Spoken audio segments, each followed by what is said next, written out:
So since you had so many different tasks to complete in this problem, let's go through them one by one. First things first, the moon position function. Now we asked you to start the moon off at moon initial angle. So we've defined moon angle, or the angle of the moon at any given time, as moon initial angle plus 2 pi times the time that has passed divided by the total period of the moon. So this is basically the fraction of its orbit that the moon has gone through so far. We then created a two-dimensional array for the moon's position. What looks like the horizontal position in this drawing is equal to the distance between the Earth and the moon, or moon distance, times the cosine of moon angle.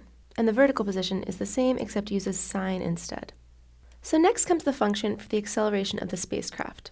Now let's talk about gravity for a second. We know that the gravitational force that one body feels as a result of another body is dictated by Newton's law of universal gravitation. Now we know that our spaceship is going to be pulled toward the Earth and also toward the moon. So we need to take into account how its acceleration will be affected by both of these objects. Since we're interested in acceleration rather than force, we can use Newton's second law along with his law of gravitation to come up with an expression for the total acceleration of the spaceship. To figure this out, however, we need information about the relative position of our three objects. So we started in the acceleration function by declaring a new variable called moon pose, which is just equal to the moon's position at any given time. Now we can define a vector from the moon to the spaceship, this green vector right here, as just the position vector of the spacecraft minus moon pose, since moon pose is just the position vector of the moon. Then we can define a new variable called ac, or at least that's how I'm going to pronounce this word, using the equation for the acceleration due to gravity. We really owe Isaac Newton a lot of credit in this problem, considering we're using two of his different laws. So we can see modifying his law of gravitation using his second law gives us an expression for the vector sum of the total acceleration of the spacecraft. Here everything with a subscript s stands for spacecraft. Now our next task was to make the velocity changes happen. If the first shift in velocity has not happened yet, but it's after the time at which it was supposed to happen, then we decrease the velocity by 7.04 meters per second, but keep the spaceship moving in the same direction by dividing our quantity by the norm of the velocity vector and then multiplying by this vector again. We do pretty much the same thing for boost, but this time we replace the time with the correct value, 212,100 seconds.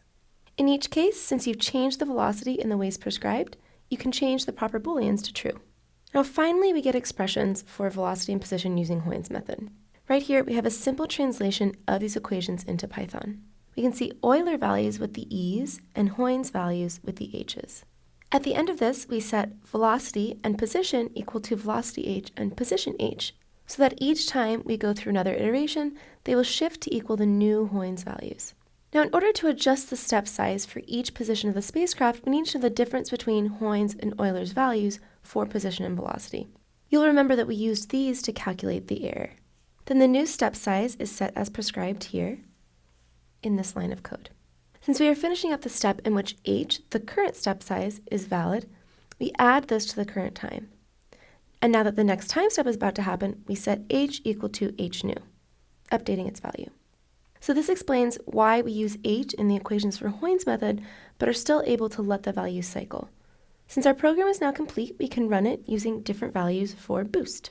We gave you 0 as a value to start out with, but let's try -10 first so we can check out one extreme of the range that we gave you.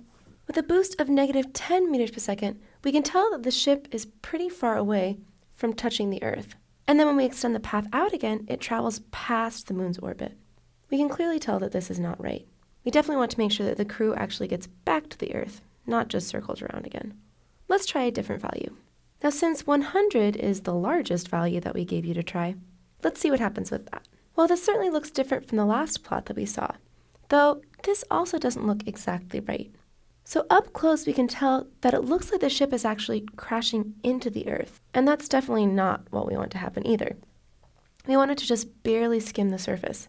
Zooming out again, you can see that the tail of the trajectory doesn't reach out to the radius of the moon's orbit like we said that it would. So the correct value for boost is in between these two values at 10 meters per second. Here is the solution plot. This looks perfect.